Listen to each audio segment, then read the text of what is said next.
ঢাকা বিশ্ববিদ্যালয়ের স্টিকারযুক্ত গাড়ি চালিয়ে বাইসাইকেল চালককে চাপা দিয়ে জনতার হাতে আটক হন ঢাবির উন্নয়ন অধ্যাপক বিভাগের অধ্যাপক ডক্টর রাশেদ আল মাহমুদ তিতুমির।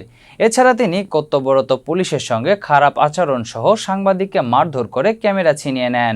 শুক্রবার রাত 10টার দিকে রাজবাড়ী জেলা পুলিশ লাইন্স গেটের সামনে এ ঘটনা ঘটে।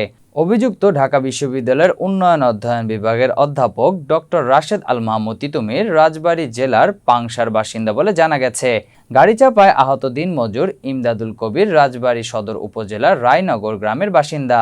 বর্তমানে তিনি রাজবাড়ী সদর হাসপাতালে চিকিৎসাধীন রয়েছেন।